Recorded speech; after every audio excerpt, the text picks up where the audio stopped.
What's good, folks? Welcome to this all-film edition of Disguised Coverage. I am your host, Anthony. Find me on Twitter at pro__ant. That's pro, two underscores, A-N-T. I had been planning on dropping this Cole Bishop breakdown throughout the entirety of this week, and I just could not find the time to do it. But with the news dropping today of Taylor Rapp being out for this Sunday against the Houston Texans and Cole Bishop starting in his place, I thought it made a lot of sense to carve out the time and really dive into what Cole Bishop did against Baltimore. And it wasn't his first official game action of the year, but I thought his performance against Baltimore was significant because it was his first real significant game action of the season. Taylor Rapp went out at the 9:48 mark of the second quarter, so this gave Cole Bishop the opportunity to really see the field for the first time in a non-garbage time aspect or role. Going to go through several plays here in the order in which they occurred throughout the game. I thought of leading with some of the sexier stuff first, but I think going in game order helps you to see how he settled in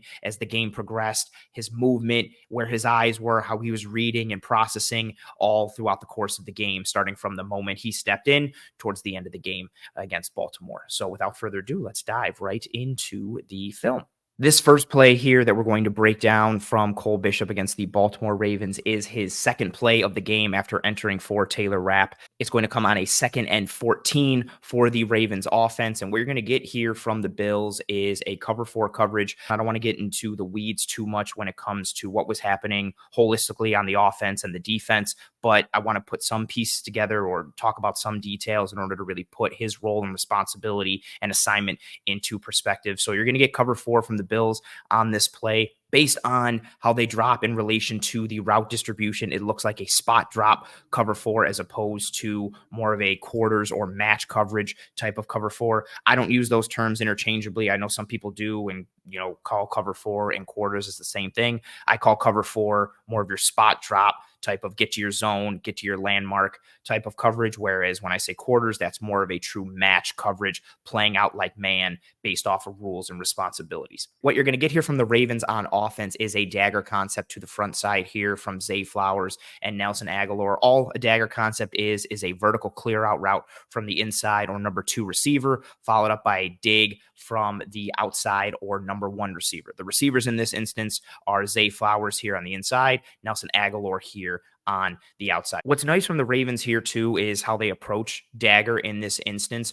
When you are running dagger versus a single high look, you'll see that vertical clear out route kind of just hold the seam. If it's against a 2 high look, you'll see that vertical route bend inside a little bit more in order to fully influence the safety. You're trying to pull as many defenders as you can with you. You are trying to clear out space for the dig coming behind you from the number 1 receiver. What's nice is you'll see as we go through forward here in the tape, you'll see Zay Flowers turns it into a post corner. So it's kind of a nice little Jedi mind trick playing with the tendency, and it overall just leads to the muddiness here with the space between the 2nd and 3rd level that results in the play action versus the Bills coverage. So with it being cover 4, you're going to see Cole Bishop having a deep quarter or a deep 4th responsibility along with Rasul Douglas to the top, Damar Hamlin here at the other safety spot, and then Christian Benford as the outside corner to the bottom of the screen. With the Ravens running dagger, as soon as Zay Flowers is hitting the depth of his route and he's that clear out, that becomes Cole Bishop's man. But you see Cole Bishop, he's got his eyes in the backfield on Lamar Jackson. And as Lamar hits the top of his drop, you can see Cole Bishop almost settle a little bit. I don't know if he sees Nelson Agholor coming out of his periphery and sees him coming on the dig, or if he's anticipating this type of throw and he's looking to jump it or rob it and try to make a play on the ball. With it being spot drop coverage, he should just be getting to his deep 4th. So again, not knowing necessarily what the coverage was, but seeing how it plays out here and seeing it how it plays out versus the route distribution is what we're going off of. But with Zay Flowers going deep, he's got to be responsible for Zay Flowers going deep. But with Cole Bishop settling a little bit and having his eyes in the backfield, you can see Zay Flowers starts to bend inside, and you're thinking, okay, he's just bending this inside because it's dagger. But watch him snap this off and then get to the corner. And Cole Bishop turns around and is like, uh-oh, what happened? And this is purely just Zay gets into his blind spot, Bishop has his eyes in the backfield, so he's still and actually some nice burst here too. You can see in real time he gets on his horse immediately and tries to get back upfield and carrying Zay Flowers. But because his eyes are in the backfield, because he's watching Lamar and trying to play off the route distribution, he gets caught in between a little bit here, relating to the route distribution and his zone, but also having eyes on Lamar and reacting to Lamar, and that results in Zay getting into his blind spot, snapping this off on the corner, while Cole Bishop keeps continuing vertical because he thinks that's where Zay Flowers is going. And then, that's where he is. Also, for what it's worth, I think Rasul Douglas also thinks Zay Flowers is running the post as his eyes are fully focused on Lamar. Once he sees him bend in here, you can see where Douglas's eyes are. He's watching Aguilar. He's watching Lamar. So again, if it is that spot drop coverage, muddy from the second and third levels here in terms of who comes open and guys that are available for Lamar. But just focusing on Cole Bishop here, gets caught a little in between, relating to the route distribution and his zone, but also having eyes on Lamar and relating to Lamar, and that results in Zay Flowers getting to his blind spot a little bit. Going to go to the end zone angle here so you can see right where Cole Bishop is watching. He's playing off the route distribution, but again, look at where his eyes are. He is focused in the backfield. He is watching Lamar, and it allows Zay to get into that blind spot a little bit. You can even see Zay notice it and see like, oh, okay, he doesn't have eyes on me. I'm snapping this thing off. But it'll happen. That's the second play of the game. Next play that we're going to get into here. Bills are in a cover one blitz, so you're going to get man coverage from Cole Bishop on Isaiah Likely. It is 1st and 10. Nothing crazy here. I just like how Cole Bishop defines where the fight takes place and how comfortable and smooth he is closing down and limiting the airspace for Isaiah Likely here. So I'm going to go forward on this play. See the motion. Cam Lewis goes across with Zay. There's Cole Bishop, just right on Likely. Bills end up getting the sack. Nice play to kind of start this second half here. Again, we'll watch it. This time we'll go in slow-mo a little bit to highlight the pieces I'm talking about. So we get the inside action from Andrews. Rasul Douglas is going to go with him. Cole Bishop is now on Isaiah Likely. Watch him go forward, step forward, and then he gets into his base. And this is what I'm talking about when I'm saying defines where the fight takes place. He cuts off Isaiah Likely here, and he's in good position. If Isaiah Likely wants to break outside, he's able to go with him. If he wants to get upfield, he can open and go with him. If Isaiah Likely wants to hesitate and come across, he's got leverage, he's open, he's available to kind of take that space away as well. He defines where the fight takes place. And then when Likely bangs this thing outside, smooth, comfortable transition. He's playing over the top. If this ball does go to Isaiah Likely, he's in a good position to break it up. Or if Isaiah Likely catches it, he's in a good spot to kind of make the tackle and limit the potential gain. So good job from Cole Bishop on that one. This is another one I really like from Cole Bishop. This is the very next play after the previous one we just looked at that resulted in a sack. You get a too high pre-snap look from the Bills, but then it is going to turn into a spot drop cover 3 sky, meaning that Cole Bishop has the flat responsibility. What I want you to watch for is how he plays the situation. He knows the down and distance. Again, it's 2nd and 23. And as he works to his zone, he initially settles to help deter a throw to the number 1 receiver here, Rashad Bateman. Also, playing into this here, we probably have some sort of no cover zone rule here, meaning don't take the bait of the underneath route within or around 5 yards of the line of scrimmage. Keep your depth. If the quarterback goes to that short underneath route, you rally, you tackle. So let's watch Cole Bishop here. And again, he is going to buzz down here. So we have cover 3 and that buzz safety rolling to the weak side. There's only 2 receivers over here. We've got Rashad Bateman, and then we've got Justice Hill in the backfield. So pretty easy from a responsibility standpoint for Bishop, but he holds that spot on the snap. He triggers and watch as he plays down, right? So his responsibility is the flat. He is trying to get to, don't pay attention to where Rasul Douglas is, but he's trying to get to this area over here. That is Cole Bishop's zone in this cover 3 spot drop coverage. But as he goes down, again, he plays the situation, knows the down and distance, and as he works to his zone, he initially settles to help deter a throw to the number 1 receiver. Settles, sits in that window, and he only starts to move on Justice Hill once Lamar starts to trigger and make that throw. And then he closes down quickly. The throw kind of takes Hill out of bounds, and Bishop's right there to make a play. Let's watch it again in real time. On the snap, buzzes down, settles. That's nice. We've seen this from other young guys for the Bills defense where they will kind of scream to the flat a little too fast and almost take that bait from the underneath receiver. And Dorian Williams does a good job with his drop and getting to his landmark and getting to his depth and reading the eyes of Lamar. So say Bishop isn't here and say Bishop screamed to the flat too early and took himself out of the play. Even though Douglas has outside leverage on Bateman, Dorian Williams is in a decent spot to maybe potentially make this more of a harder throw than it could be for Lamar. But because Bishop comes down with control and understands the situation, nice. He's just in that window. He's taking this away, helps force Lamar to go to the underneath spot, and then he closes with pace and urgency. Makes a nice play. That's a smart, heady play for a rookie safety. The next player we're going to look at is probably my favorite play of Cole Bishop in this game. It's a 1st and 10, another too high pre-snap look. Post-snap, it looks like they're playing cover 3 sky just based on Bishop's movement and the defense's movement. Either way, Bishop knows he's buzzing down on the snap. As he drops down, watch as he IDs the push crack, leverages his gap, and makes a good form wrap tackle on Derrick Henry. So we're going to go in slow motion at first. Here comes the snap. So again, Bishop's already buzzing down because that's what the call is. Goes down, watch as he goes forward. Boom. His eyes get onto Nelson Aguilar, so he IDs that push crack coming from the wide receiver.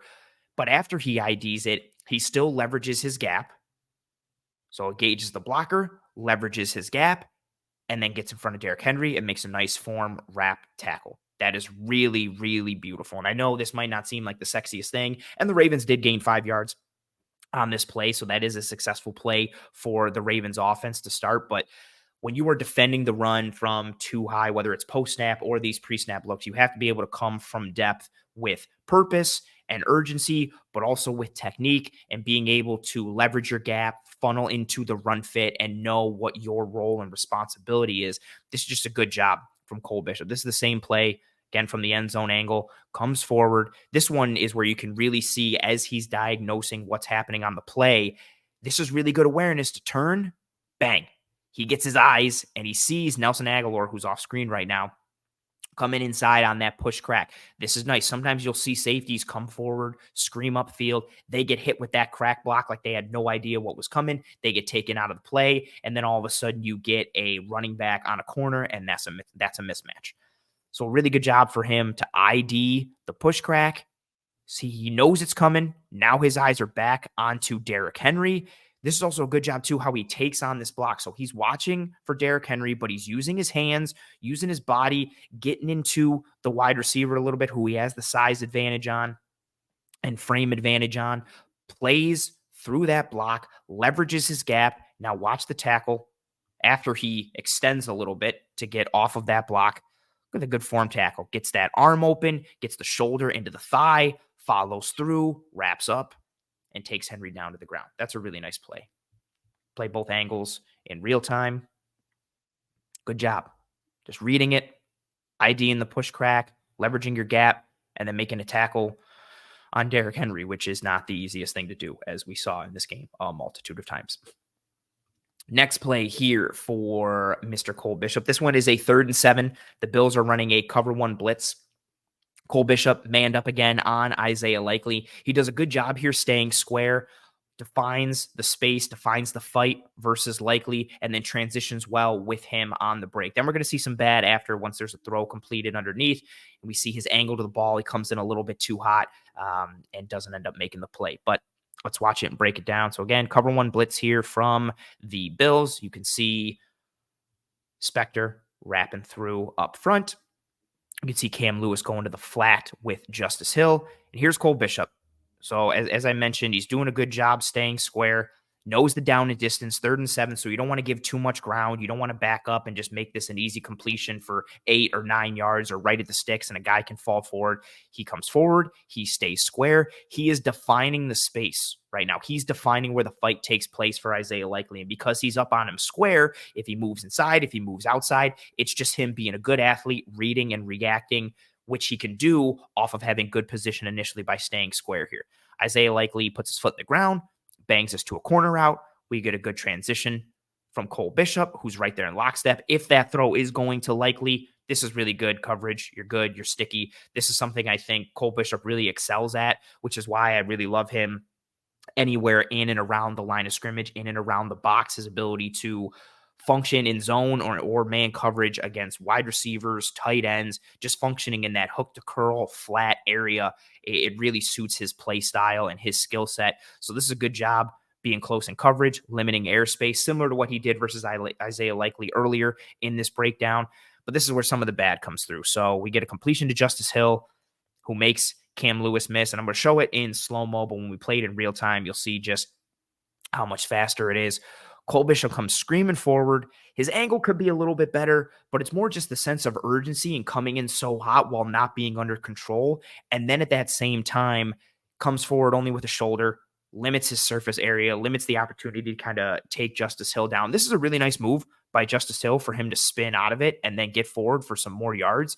But if you're watching this, and again, in real time, he sees it, knows it's 3rd and 7. I can make a play short of the sticks. He just comes forward with a little too much reckless abandon, a little too much heat, a little too much urgency, and not enough control.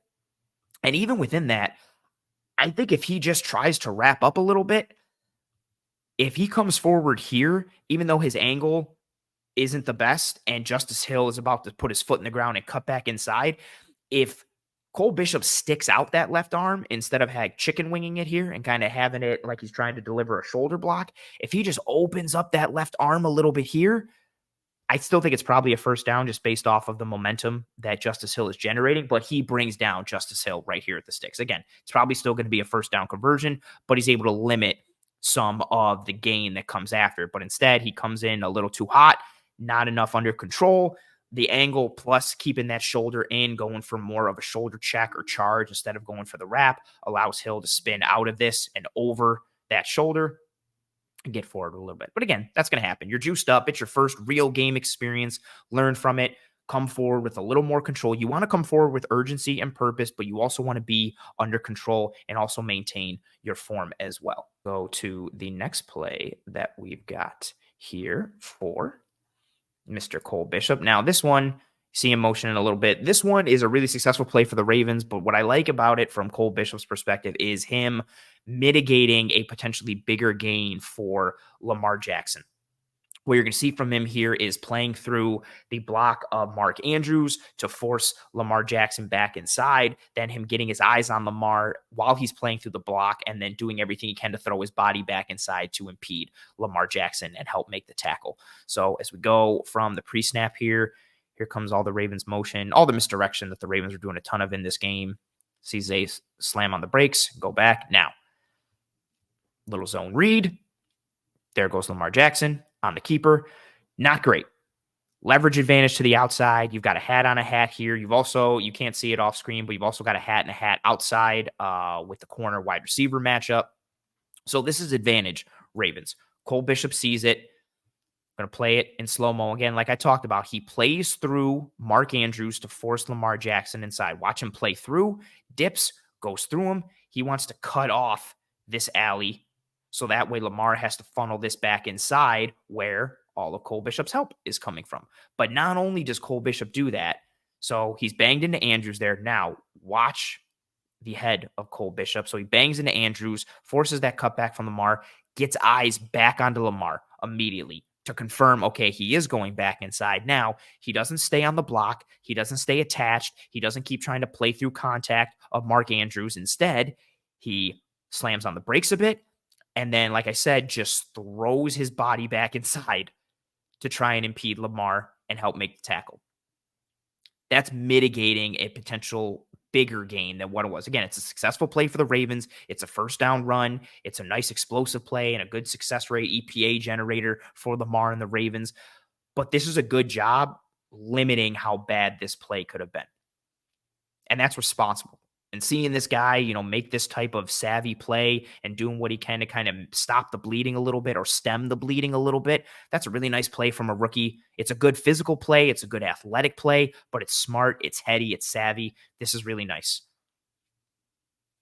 It's a combination of several things. And again, it's going to get lost in the sauce because it's a good gain and the Bills got housed in this game against Baltimore, but I'm going to play it in slow-mo. one more time, just so we can see. You even see the little pre-snap check from Cole Bishop. And then playing it. Again, just watch him. You can see him kind of thinking through this. Okay, I have to cut off the I have to cut off the outside. Boom, I'm going to do that. And then impedes Lamar, hinders him, helps Dorian Williams get through there, make a play. That's a really good job. That's a nice, savvy, and responsible play, again, to stem the bleeding, make that play not be as bad as it potentially could have been. This next one that we're going to go through here, this is a 2nd and 5, low red zone here. You're going to get a blitz from the Bills defense, and how it plays with the red zone coverage, or the low red zone coverage, I should say. Essentially, it leaves every non-blitzer manned up in coverage except for Dorian Williams, who ends up flowing with the play a little bit. Bishop, as of right now, he has Mark Andrews man for man. So you've got a little man for man there with Cole Bishop.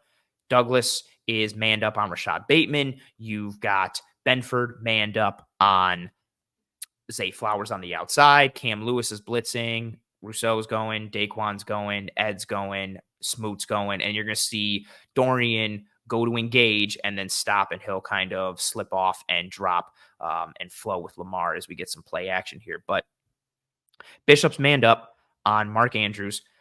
It's play action. Mark Andrews goes across the formation on the slide route. And this is where we get a nice, good job here from Damar Hamlin. Hamlin reads the run fake, stops flowing with the run fake, picks up Mark Andrews coming across the field on the slide route, which, again, good job by Damar Hamlin, because if it's purely just Bishop versus Andrews and Hamlin is still flowing too much inside, there's crazy space on the outside. Bishop is wildly out leveraged against Andrews. This becomes an easy completion if Damar Hamlin isn't there to kind of pick up Andrews and stem that a little bit. So again, let's go back here. Bishop, from his perspective, he's honoring the run, reads the run fake, sees, my man has gone across the field, so let me go across the field. Also seeing Lamar Jackson, he's booting to that side, let me go. Eyes are on Andrews. He sees Damar Hamlin pick up Andrews. This is good safety tandem play. Damar picks up Andrews. Now watch Cole Bishop. After he sees that, he gets his eyes back towards the play. And as he does that, he sees Isaiah Likely has slipped out. And again, this is a nice, savvy, heady play from Cole Bishop. Puts on the brakes, turns, closes down on Isaiah Likely. Lamar has to go elsewhere. This is a good play on the ball from Rasul Douglas, but he got called for a penalty because he pulled Rashad Bateman's jersey or shirt earlier in the play. We'll watch it in real time a couple times. This is good processing, good reading of the play, mid-play, not only from Cole Bishop, but from Damar Hamlin as well. And these guys playing in tandem with one another, but just focusing on Cole Bishop. You've got your guy in man coverage. He's taken off across the field, but you have the wherewithal to be able to understand what's going on here and picking up Isaiah Likely. Here is Isaiah Likely, just to highlight it a little easier from the pre-snap perspective. He sells it like he's working downfield. Okay, I'm trying to help wash down Greg Rousseau. Psych, I'm going to peel off and slip out.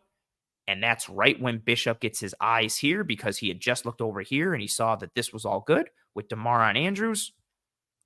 Boom, peels off, closes down.